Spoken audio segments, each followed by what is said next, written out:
What's up, guys? What is up? Welcome back to another episode of Deck Talk Podcast. And we've got one unique episode going to be happening tonight. But first off, we got some business to be taken care of. Guys, if you are looking for some soft plastic baits that is going to last and that you can catch multiple fish on and fish with them all day long, you're going to need to be looking at bruiser baits.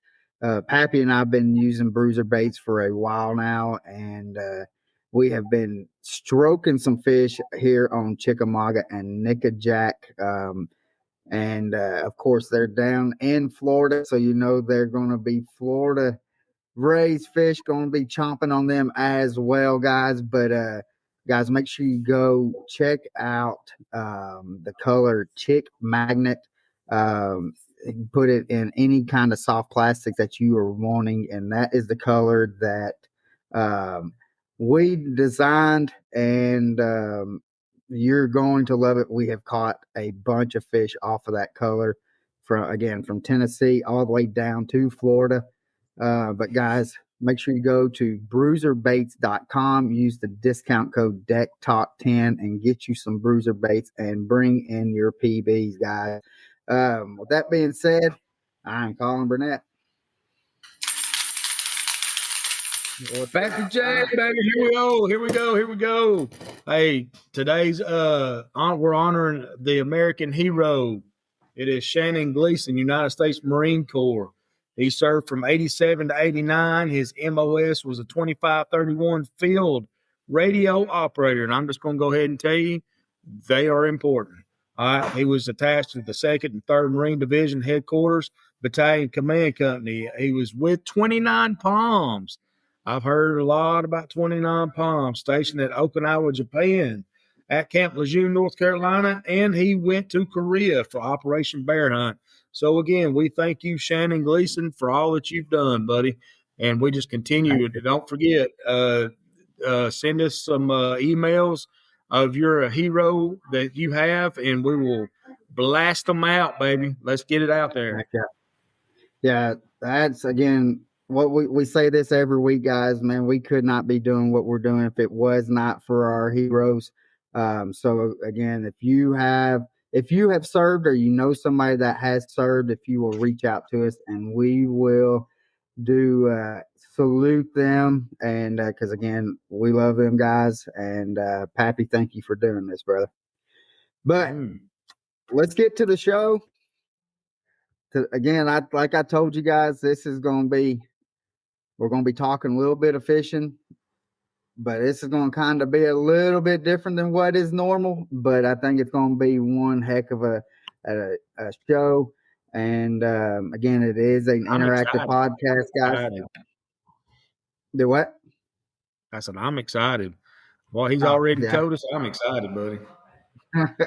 So, but guys, it is an interactive podcast. So make sure that if you have any questions, to leave your comments in wherever platform that you are on, and we will try to get to them, and we will ask. But with that being said, we got Mike Whitaker from Lake and Bay Boats. Mike, man, thank you so much for coming on, especially with a little bit of short notice. So, but thank you, brother, for coming on, and we're excited to have you on, brother. Yeah, thank you. Thanks for having me. So without further delay, let's just jump into these boats that we've been talking about. The 25 series, 24 with the 500 and the 400. Let's get all up in this and right here. Yeah, we basically ready for it? Yeah.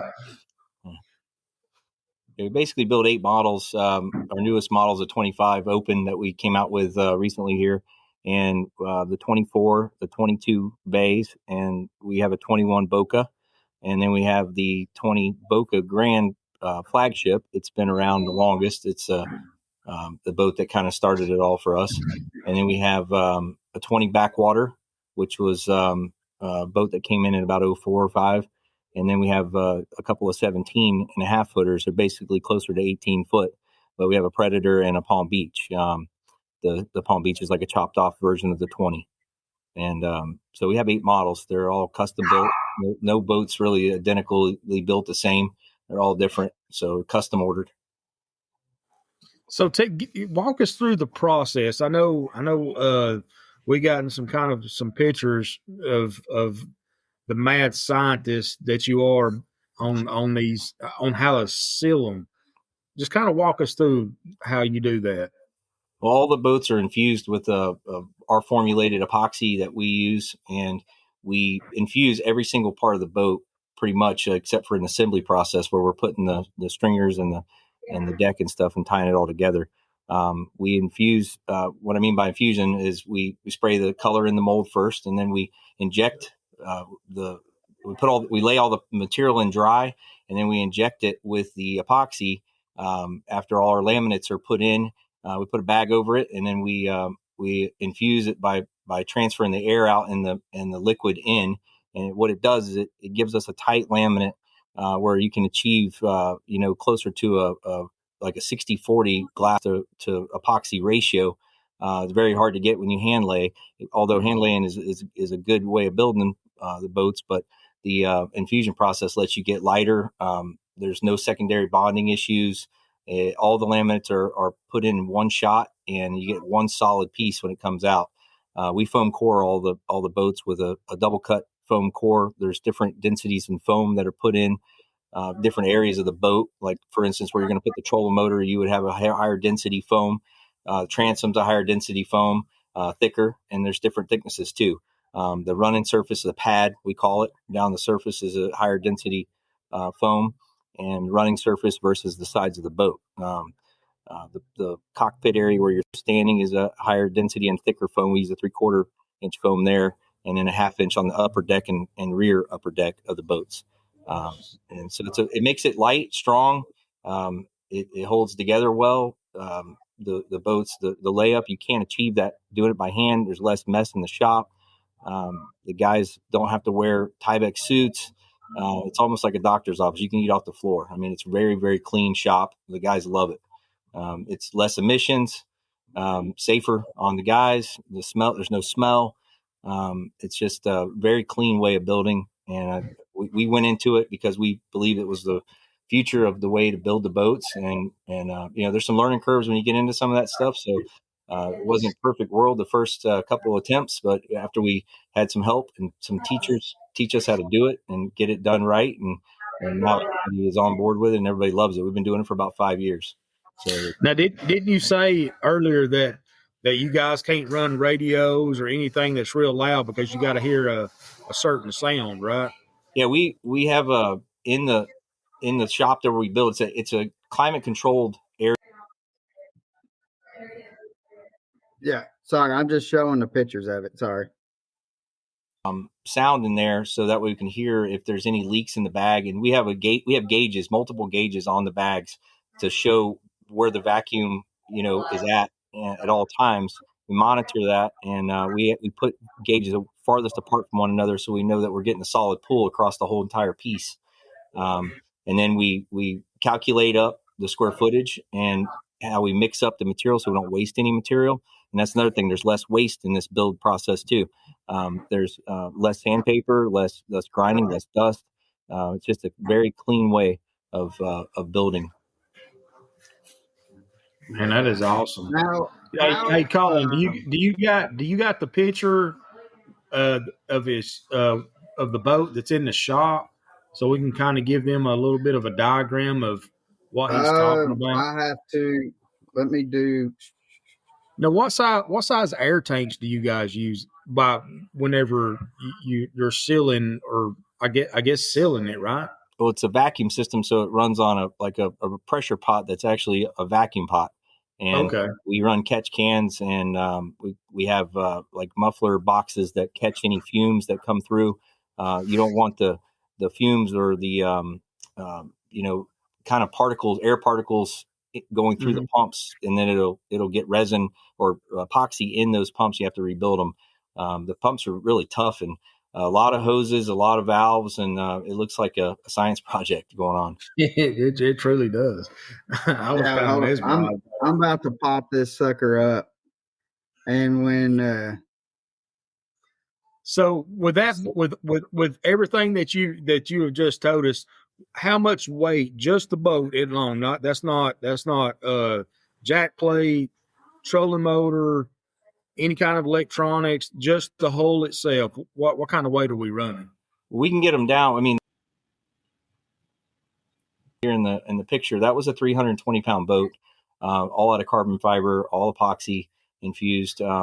The 17, of course, is lighter than the 20. The 20, we can get them down to about 750. You can actually go light you really want to go or need to go, and it'll still be strong enough to stay together. It's actually pretty scary how light you can build them. But Right. when you get to a certain point of weight, it's too light, and you need that weight. The boat becomes tippy. It becomes more like a bobber effect. So you need the weight. Plus, with the heavier engines, you're putting that like the 450s in the 700-pound range. Your 300Rs and stuff like that. The 250s are 515-pound range. When you go with a 700 pound motor, the boat weighing 700 pounds, it affects it a lot more. So definitely the longer boat helps with that. The 21 we came out with helped with some of that, with the 450s and the 500s. The bay boats really where the 450 and 500 belong, but the guys are wanting to put 450s and 500s on the 20s and go 115 plus miles an hour. That's we'll build it. No, thank you.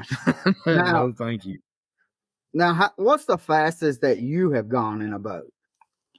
Well, I mean, I've been in a couple of offshore boats riding with some friends that wanted me to go with them and test, and been in the 150 plus range on some skater boats. A couple of friends of mine in Miami that were racing offshore series years ago. I got a chance to ride with them. So never been that fast before, and haven't been that fast since in a boat. But our boats, of course, we're not running the speeds that some of these other boats are running, but we're pure. It's a hardcore fishing boat. Some of the guys in the Keys, man. There's some guys down there that I call them the hot rodders that buy the boats. They don't really care to fish that much. They won't put trolling motors on them. They'll put a nice sound system in it and a big motor on the back and a real clean boat. Not a lot of accessories bolted to the deck. No holes drilled everywhere. And those guys are flying, man. They're running speeds that I watch them and I'm like, man, this is insane. But we still test. I don't test like those guys. Those are kind of our test guys down there. They run the heck out of them, and we test here, but not pushing them to where I don't want to wear it.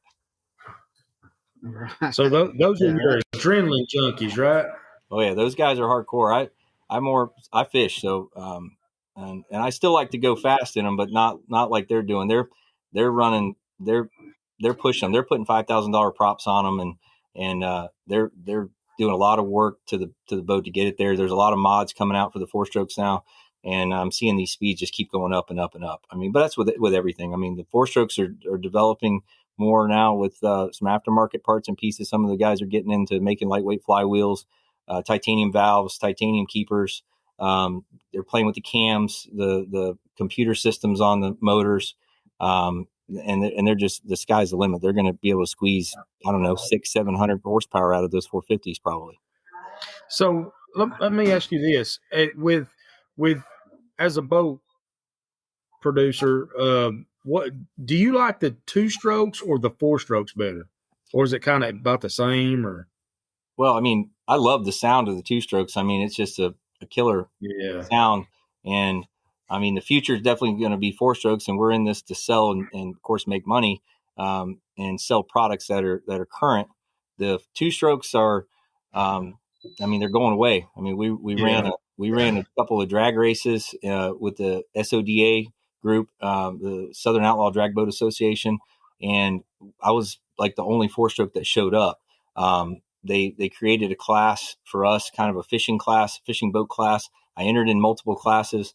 The 2-strokes definitely were quicker than us out of the hole. The 4-strokes would pull in the bottom end, but the 2-strokes, I mean, they're still dominating that until they get into putting up a purse higher for the 4-strokes and fizzling out the 2-strokes. You hate to see them go, but it's the future. It's kind of inevitable. It's got to happen. But But there's no better sound when you're out on the water and you hear one of them 2-stroke Mercuries crank up. That's probably the best sound out there. Yeah. That thing just sitting over there talking. Yeah, Mercury Racing developed. I mean, they've developed some new stuff too that's just coming out. The 15-inch mid for the new 300R, and they're hopefully they get into doing a 250 15-inch also for the high performance bass boats and high performance flats boats and stuff like that, like they did for the 2-strokes. They did a lot with the 2-strokes that I hope they're going to start doing more with the 4s and like they did for the 2s to help these builders out too, because that's something else too. We build boats, and when the motors change, you have to. It's really hard on the builder because you have to adapt. Some of your boats you built before, your molds, you kind of have to push them aside and create new molds to adapt to the new weight of the new engines and the way they run. I've seen. Yeah, that was going to be one of my questions. Is like, how do you like with the weight of the motors and stuff like that? Like, how are you having to on the stern to be able to hold that weight? I know because like with bass boats and something like that, I know that some of them you can only put a certain amount of motor on the back of the boat. So how are you having to change the thickness and stuff on it? Or are you having to change the whole hole in itself for these bigger motors? Yeah, we have to make some changes, especially with the 450s. We slide the gas tank further forward. We try to get more weight out of the rear and move things further up. The console, like our boat's not production, so it'll production oriented. So the mold's not marked in places where everything has to go. We can move stuff around. So like if you get somebody who's tall and wants more leg room, we can slide the console further forward. We do that with the 450s. So we slide the weight a little bit more forward. It helps a lot. And then when the boat's getting rigged, we try to do a closer to the transom jack plate, so a smaller setback on the jack plates. Right. We also the rigging in the boat, we try to get as much in the front as we can to offset it. There's only so much you can do on a 20-foot boat to do that. That's why a lot of builders don't put the 450s and 500s on. They weigh so much. Right. Now, because I thought like, and this I may be way off, but because like with bass and MLF and stuff, like they can only go to a 250, and so I thought that's the only reason why. Like every now and then you'll see somebody that has a 300 on it, but like if you're fishing them big tournament trails, that all they can have is a 250 on it. So that's why when you're over here talking 450s, 500Rs, and I'm over here, it's just kind of dumbfounded. Yeah, I mean the 450s and 500s definitely are not what we sell the most of on the 20s and 21s. The 250s, we've been doing a lot more 250s because of BASS and MLF. Right. There's several, like that boat you flashed up earlier. That was one of the MLF guys fishing the Pro Tour, and anyhow, the 250s have been coming on a lot better as bass. Not that one. I think it's the one before that. But yeah, there it is. So that was during the MLF tournament down in Okeechobee. That was actually Val. But we're getting a lot more of those that we're doing now, and in doing the forward facing sonar, better chairs in the front for them to sit on or lean against, and then better seating in the rear too. So more bass fishermen are starting to buy the Boca 20. They've been buying them for years, but we're starting to get more and more of that, and seeing a lot more of them come out with the forward sonar on them too. So it's going to be a bass fish boat. Yeah, and that's what I was going to say. I mean, I know we had touched on it a little bit earlier, but about your boats, you said you had some series that actually the deck is elevated just for specifically. I guess it would be bass fishermen, or I guess it could go either way. I mean, whatever, but and that's what I was saying. I like the center console effect, but with an elevated deck. I mean, I really like that option that you guys got. Yeah, we have all the like the 22, the 24, the 21, and the 20s and 17s, all the decks on the front, they're like the boat behind me there. And those decks are up. And for red fishing guys, they're just like bass guys. I mean, it's just very similar, so it's a very similar type of fishing setup. And I don't think the redfish stuff is regulated on horsepower like bass is. But anyway, yeah, that's pretty. It's starting to become more popular. The bass, the redfishing side of it, we're still building a lot of boats for the redfish and saltwater guys, but you wouldn't believe how many do both. I do both. A lot of our customers are doing both, and they just don't want to have multiple boats, and then a lot of them don't want the carpet, so that's going to come to us. And that's something else that's unique about your boats is it's very universal. Yeah. So well, look at this. This is the one. This is the one that kind of blew my mind right here, Pappy. Oh yeah, that right there astonishes me. I mean, only the prop, or the lower unit. The lower unit. There's no boat touching the water. That was one of the redfish boats. You can see the casting platform on the bow there that they use, and then with the trolling motors actually on the back. We installed these pucks on the front and installed them in the back. So the trolling motors, what I was telling you guys before is we're having problems keeping stuff on the boat, like trolling motors breaking off and the bolts. We're having to change and go to higher dense or grade bolts and stuff to keep the stuff on. Because once you start getting into that, 80 plus mile an hour range across all the chop and the beating that they, the boat can handle, but the accessories, some of these trolling motors would fly off the front and end up, hitting guys. And so we mounted the trolling motors on the back on the quick disconnect puck, the same one that's on the front, and it was just a plug, and they would move it from front to back when they were going to make long runs, especially the redfish guys. Those guys were extreme.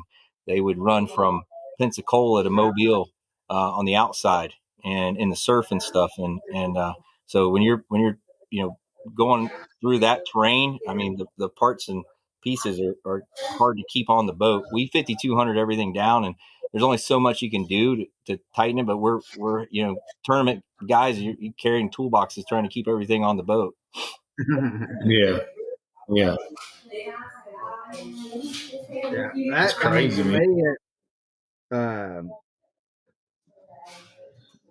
I think I was telling you earlier that I had a buddy of mine that had a bullet, and he had about 3 to 4 inches of his boat in the water, and it was almost like you just said, "Hold my beer, watch this," and you send me this picture where just the lower unit.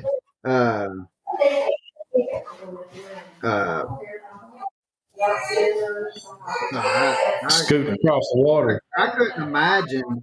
I couldn't imagine what's this like the stability? Is there a lot of chop when you're planed out like that? Do you get a lot of like the steering chop that you would get on like some bass boats when you get them planed out to where they're lifted up like that to where they kind of rock back and forth, or is it pretty sturdy? Yeah, the chime walking you're talking about. Yeah, chime walking. You're gonna get that on a modified like padded V. You're gonna get some of that. The trick to that is, and there's a lot of dealers out there and guys, hot rod guys that know how to set them up. And we do the same thing. We balance the boat out. So when we weigh the boat, we weigh it front to back, also side to side. Everyone says, well, throw some trim tabs on it and that'll take that out. That doesn't take the chime walk out. When you're running on the pad like that, it's a balancing act. I mean, you're running on the edge. You're up there. You're as efficient as you can get it out of the water, more boat out of the water. So you're going to run a good steering system in it. I like the U-Flex Silver Steer High Performance Series or the Mercury with the AMS mids. You have to run the Mercury HD, the new generation steering pumps and stuff, which is a high performance system. So it's important to do that. It's also important we prop them with the best prop that we can put on the boat for what the angler's wanting, customers wanting, and some of the new props handle a lot better than some of the older ones did.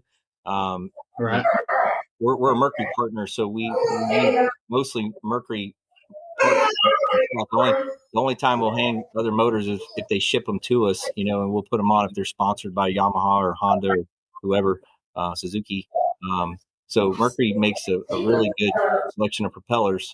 And then also we can tune the skeg. So we put a trim tab basically, or a little aluminum piece on the skeg that's a little wedge shape, and we putty it in so we don't void the warranty and drill the skeg. And we modify that skeg with it's a 545 all grip putty, and it'll stay on in 100 plus mile an hour. You can tune the bottom, you can tune the skeg, and take all the steering torque out. So that boat, when you come off the throttle, or say for instance you're running wide open and the kill cord gets yanked accidentally, you want to make sure the boat's going to settle down without throwing you out or doing some crazy stuff. So our boat's very predictable. I go out, chop the throttle just to see what it'll do, testing, turning, high speed turns. When I say high speed turns, running through like the river up in Seminole or whatever, or even over in Leesburg and some of those areas, and run some of those lakes and go around corners and stuff. And you can run through there at 85 plus miles an hour on the pad, and the boat's not going to do anything unpredictable. It handles very well. And that's part of the design of the hull. The whole design is made to, made for that.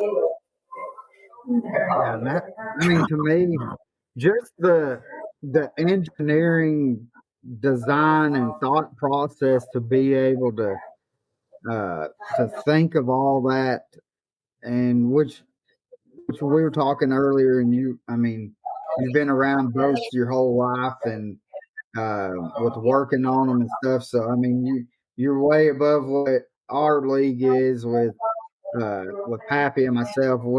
We're just the two flunkies that we just throw a boat in the water and just hammer down. So,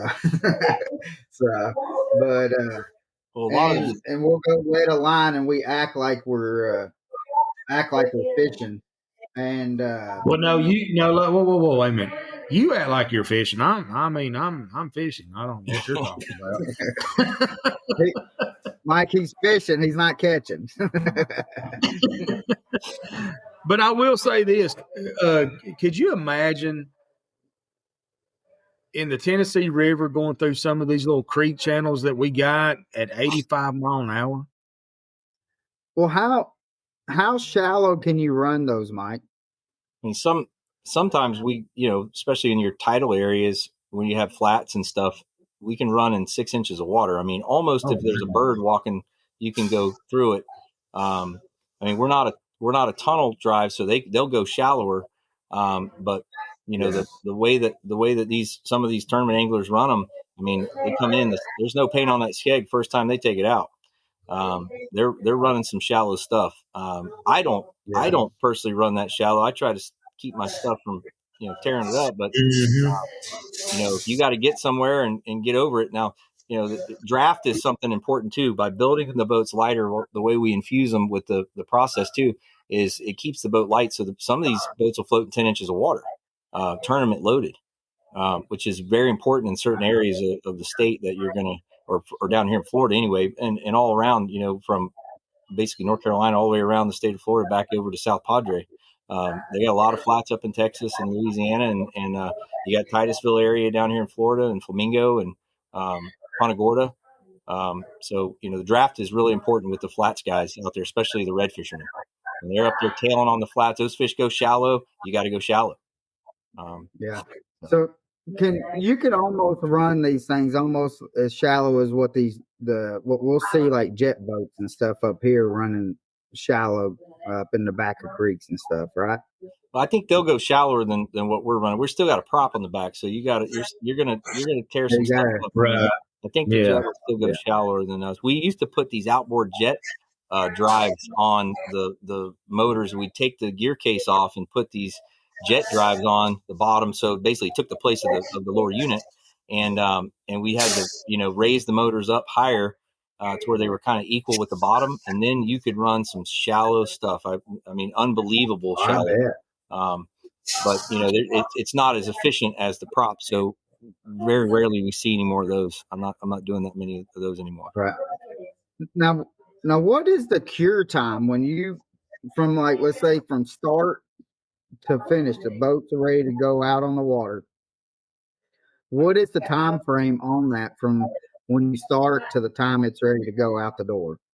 Takes us about 14 weeks to build one boat, but we build multiple boats at one time. We'll build, 8 to 10 boats. Always are in the shop going in the mold. We leave the boats in the mold as long as we can, to where all the parts and pieces are put in to each part before we pull them. That way it doesn't distort or it doesn't alter it in any way, shape or form.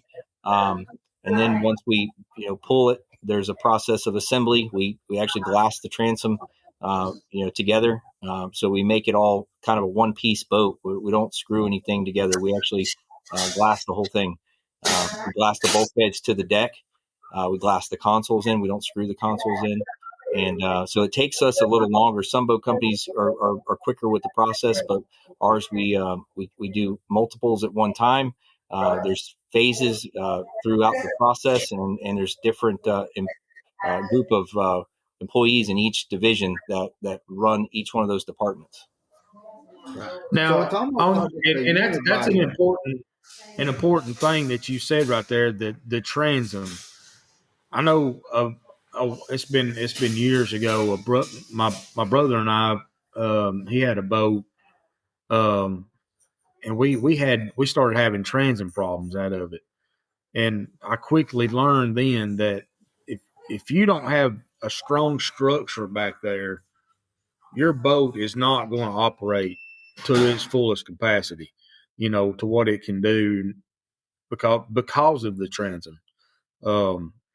So have you ever noticed any flexing back there or anything since y'all been doing this on the transom part of it? I mean, some of the older boats that were produced years ago were developed around the 2-strokes. So I'm seeing some of the 4-strokes go on some of the older models. Mm-hmm. And yeah, there is some transom flex, but there's ways to beef it up, right, and put some bracing in there.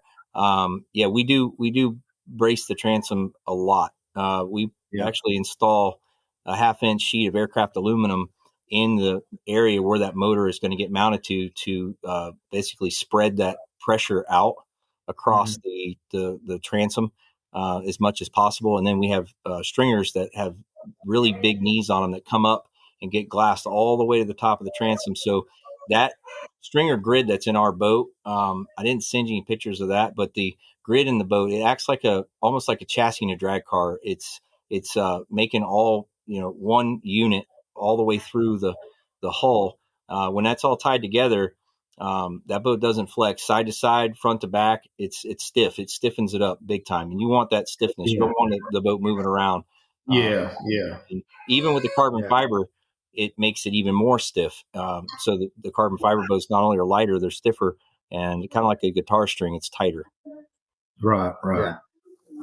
Now, I do want to talk. We can go back to the boats and stuff, but I do want to talk a little bit about your son and fishing and stuff like that. And along with that, I want to talk to you about fishing for kids. Can you kind of explain like a little bit, just like Cliff Note version of like how fishing for kids, which we've had Jerry on and he's talked about it a little bit, but can you talk about fishing for kids and what it's, I mean, it's a brand new tournament trail, and I mean, and you are getting good like reception from fishing for kids. Can you talk a little bit about it? Yeah, the Kids for Fishing program that we're doing right now. Kids for Fishing. Yeah, the Kids for Fishing program. It's just part of what's been going on out there in the world. I mean, everybody knows that the bass industry is just way bigger than the flats industry, and it's amazing to me what they have now versus what we had growing up. The schools have got the junior division, the high school division, and then it's kind of a platform to get into the college levels to go if you're going to pursue pro level or get into fishing full time. And so they're doing that setup, which we didn't have years ago. So all these kids are in that, which is great. It's awesome. I mean, I put a lot of that on Johnny Morris because he indoctrinated everybody with the little toys that everybody gets now, the bass boat with the Bronco or the truck or whatever. Yeah. So all these kids have got bass fishing on their mind or hunting on their mind, and it's great. I mean, it's just awesome that they could be doing way worse stuff. So we got into that. My son got me into that. I didn't bass fish that much growing up. I mostly water skied and hot rodded around with the boats and stuff. I didn't get into the bass fishing until he came along, and then I saw this platform that Bass Nation had put together. I think it used to be called Bass Federation, and it changed into Bass Nation over the years, and now it's just blown up. They've got such a great program going. Each state has a Bass Nation at state level. Then when you qualify for state, and then if you make it through state or whatever, and you qualify for nationals, they have these berths, and the way it's set up, qualifications, or they call them berths or whatever. But you can qualify to get into the nationals, and then nationals get you the colleges looking at you to wherever you want to go, and scholarships and programs and things that are opened up for all these kids that are doing, and it's just unbelievable. And the amount of boats and people that go into each one of these tournament venues. We have, we have Seminole, Leesburg, Placa, Okeechobee, Kissimmee, Chain. It's just incredible. Some of them I've seen over 200 boats at the tournaments. I mean, we're having to get up at 2-3 o'clock in the morning just so we can get in the line to get in, and then the weigh-ins take 3-4 hours. I mean, it's just amazing the turnout. So I seen that going on, and then we started to, and he got into that. My son Jax, he got into that, and his partner Eli, and so we started doing this Bass Nation, and man, it's just insane. And I'm seeing some flats boats in there. Some of our boats are in a couple of them, not as much as the bass boats with the carpet and stuff like that. But we're working on a new bass boat right now for him and his partner that we've been working on for actually about 2 years. But to build a boat from scratch and kind of starting new molds and it's a process to do. We came out with a bigger boat. We're going to have almost a 23-foot bass boat that we're going to debut in the Bass Nation Tour because of that platform. That platform is like the old Redfish Cup days. I mean, you get out with so many people that come to these events, and you got grandma, grandpa, mom and dad, and brothers and sisters and uncles and cousins and stuff that all show up. So they're getting to see all these products and stuff that are out there. So it's really cool. So we're working on this bass boat. We'll hopefully have it done here, and I'm hoping the end of December. So we'll be midway through this year, and then hopefully use it all next year. But it's an all carbon fiber. The first boat's all carbon fiber. It's very light, 250 mercury on the back, and it's going to have some pretty cool features on it and stuff that I've been looking at because I'm the captain, so I can't do anything on the boat. I get to sit there and just drive. That's it. So they tell me where to go, and they call the shots. They tell me what the plan is, and I just press the pedal down and GLH across the water. So we're trying to. I'm trying to make this boat as comfortable for a captain as you possibly can. So there's some comfort things that we put in there that are going to be a little different, and maybe people will look at it and go, "Man, that's crazy. I don't want it," or maybe they'll go, "Man, that's something I'm interested in." So you're getting the lazy boy with the cup holder right there with you. They're gonna definitely recline. I promise you that. And it's not just reclining so I can feel better. It's about getting that lure away from me. Oh, I understand. That tungsten hits you in the mouth a few times. That feels really good. And then you learn real quick, don't you? That double hook snatches that hat off your head a few times with some hair in it. So, but one thing that I really like about like these kids, like the youth. I mean, it seems like each year we're seeing like younger and younger kids getting involved, and I really enjoy it because I'd rather see them out on the boat and holding a rod than I'd rather see them holding a PlayStation controller.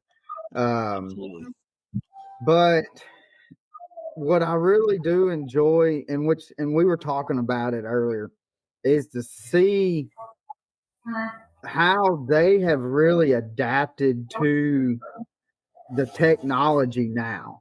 I mean, these kids are phenomenal fishermen. By the time they get ready to go to fish in high school, to fish in college, when they definitely get to college, they are ready to go.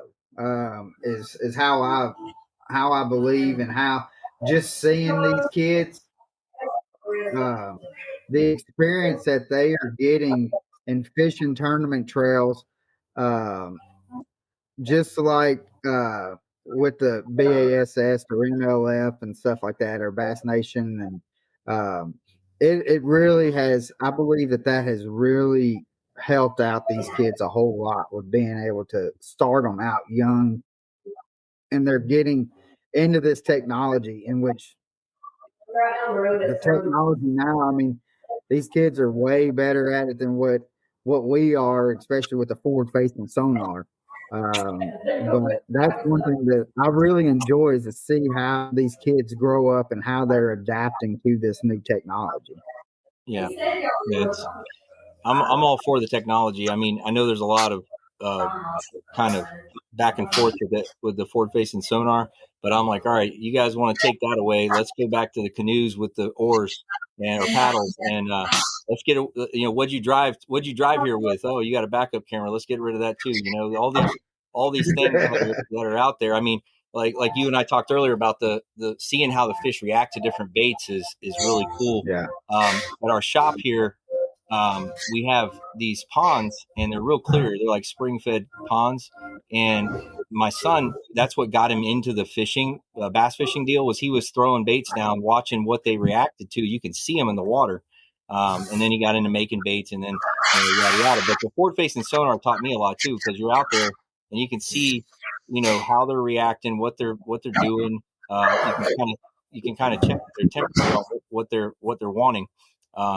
So I like the technology. I say keep the technology, in my opinion, because if they take that away, then they take something else away, and it just is a never-ending spiral. But all the companies that are putting, engineering, design, patents, development, you can't take that away. I mean, you take that away, it's just going to fall apart. There may be a spinoff and be a trail without the forward-facing sonar, and there may be a trail with it, whatever. I say I won't watch the one without it. I want to see the technology. I want to see the power poles, trolling motors, all the new tech, the stuff that they've come out with, and Humminbird, all these companies are making all these new products. I mean, that's just going to kill it when they do that. But and also the kids. I mean, that's the same thing. It's taking it away from them. So I'm learning from them right now. I mean, they're teaching me how to use this sport sonar. When I'm on the boat with Jackson, Eli, I mean, they're teaching me things that I become a way better. I couldn't fish until they started getting where they're at now. Now they're teaching me. I've taken them so far. Jerry says a great. Yeah, and Jerry says a great. Yeah, you're right.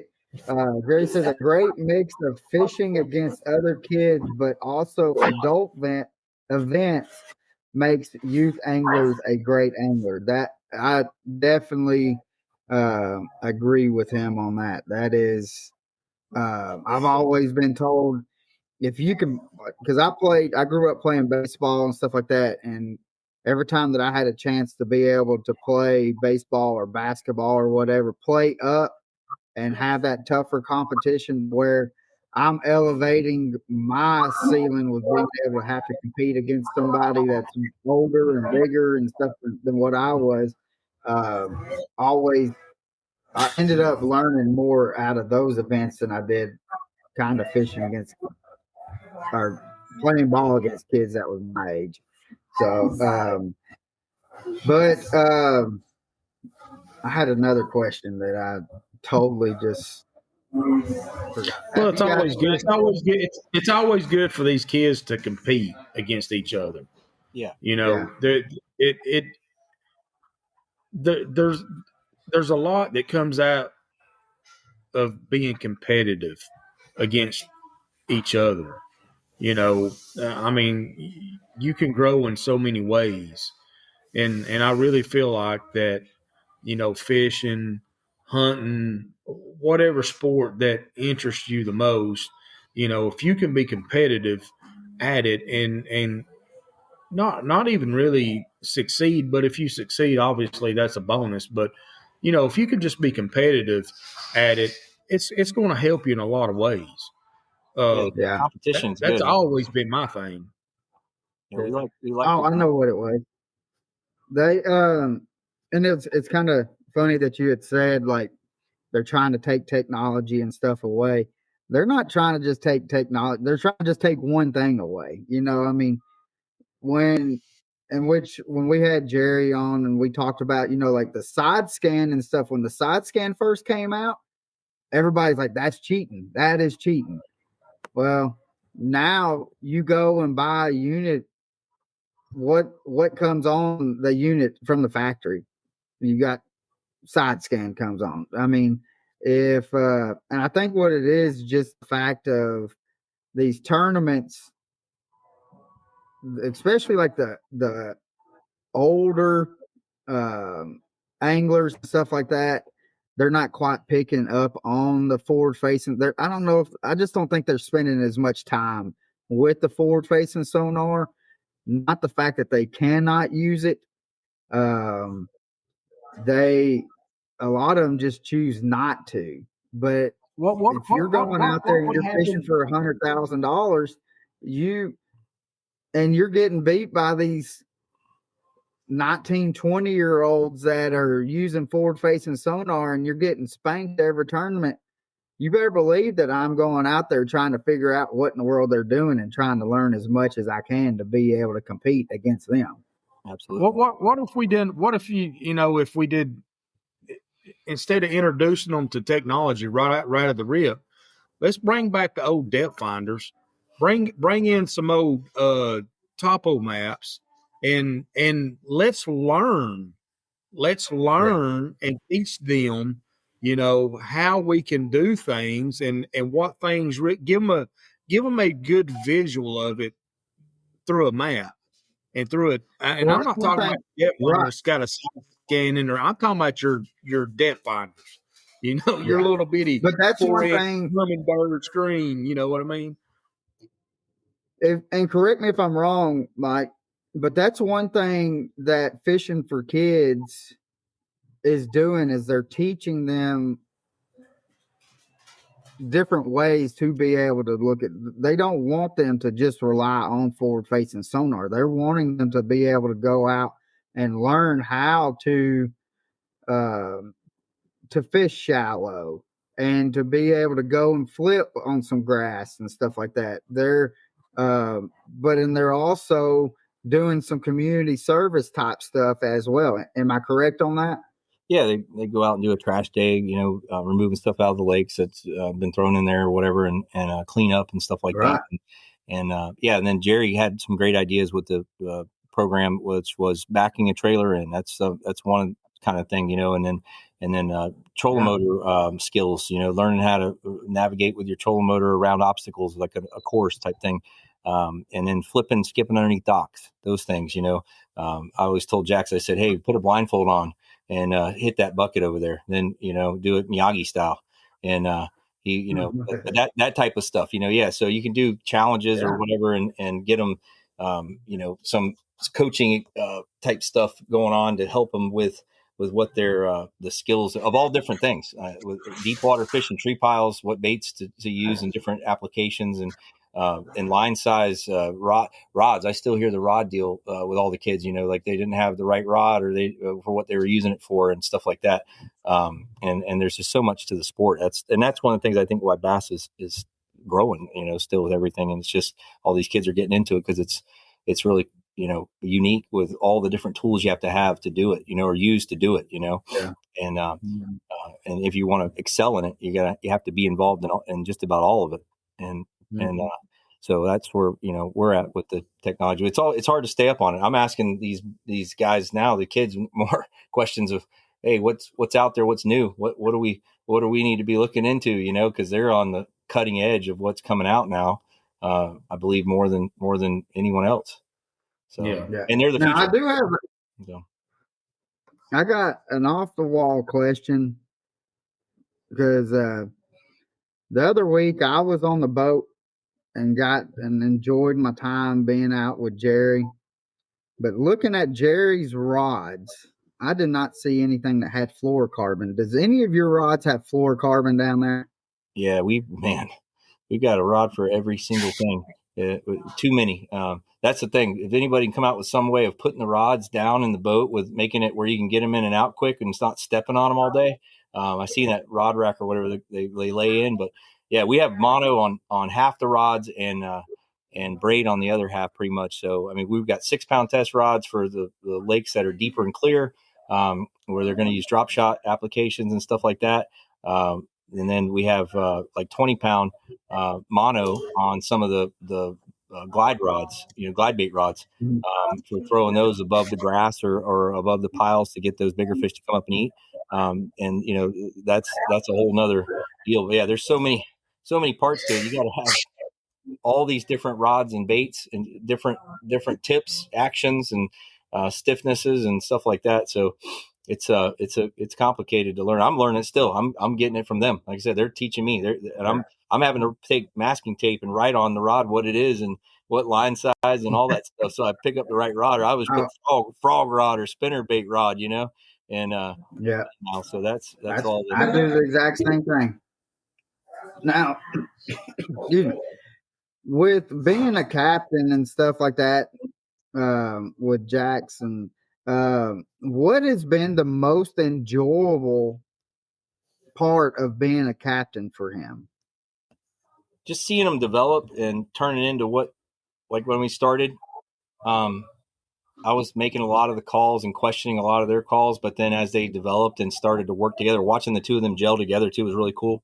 Automatic picking up stuff without having to be told, or in each of them, they don't even hardly talk. They just know automatically. So it's really cool on that side of things. And then just making calls, watching them make the decisions of what they're going to do and where they got the research from. And I'll ask questions, hey, why are we going here? Or why are we doing that? And they'll be like, hey, you see we got cloud cover today, or we got the water change, or you're fishing Palaka, you got current, tide change, things like that. So that it's cool to watch that. And then also being on the water with your son. I mean, that is just the ultimate thing in life. I mean, me being out there with him is just incredible. I mean, it's just so cool. I fish with him just about every time he goes out. I mean, I'm going to dread the day when he wants to go fish on his own and without me. But anyhow, like going to Kissimmee this weekend, we're going to go up there and just kind of scout around. And we fish pretty much every weekend together somewhere. My wife goes too sometimes, so it's a family event for us. We only have the one kid, but and he's not into the other sports. He just wants to fish. So it's right up my alley. And, you're in a great part of the country to do that, though. Yeah, absolutely.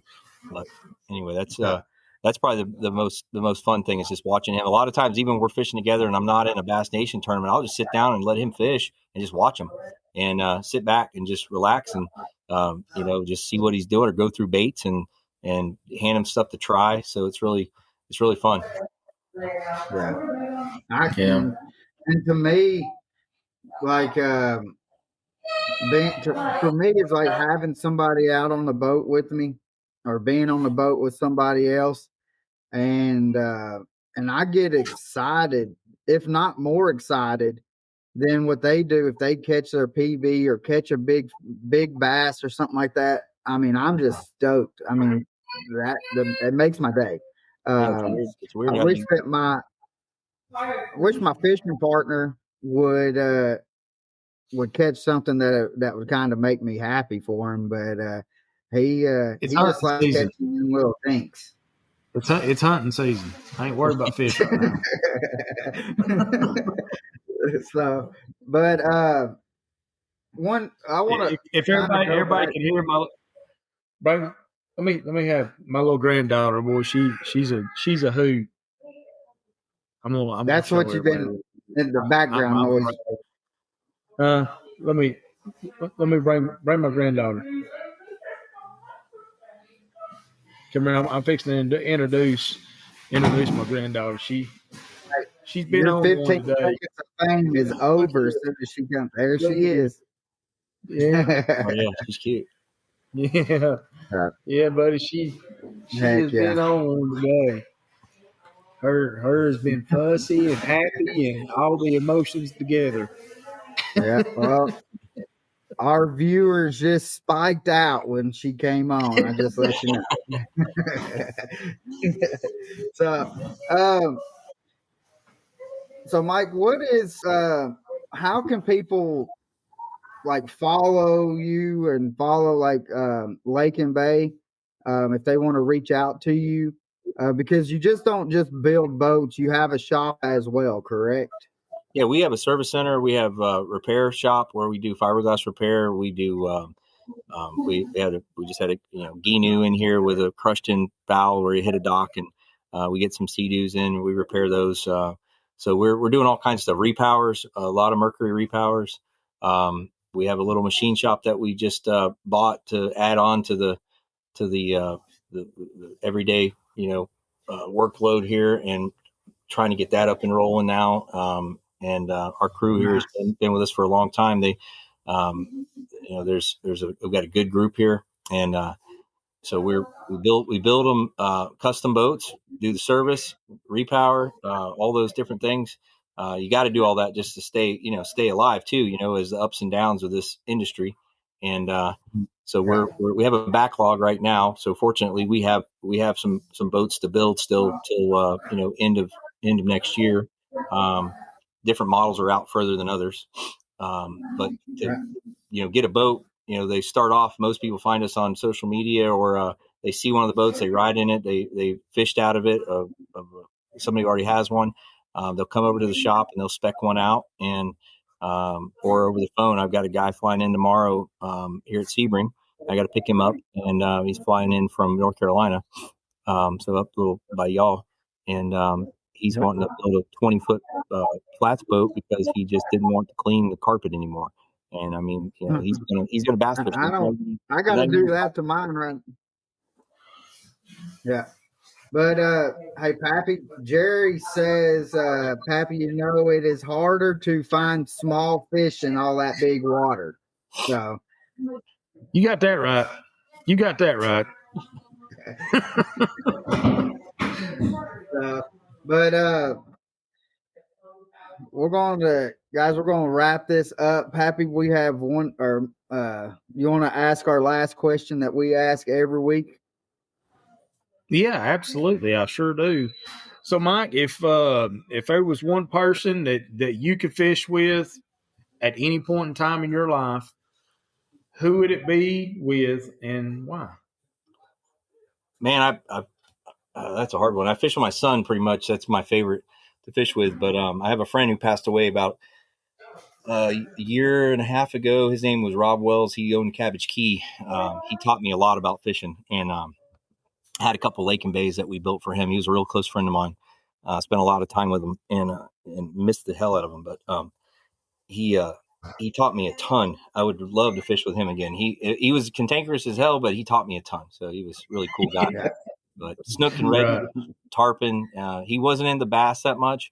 He was more into the snook. He was a snook fisherman over in Pine Island, Boca Grande area. He owned Cabbage Key over there, a little island with a restaurant on it. And anyhow, he was the main one that really connected with me and got me really into the sport, and showed me that the sky's the limit to not break the rules, but you got to think outside the box on fishing.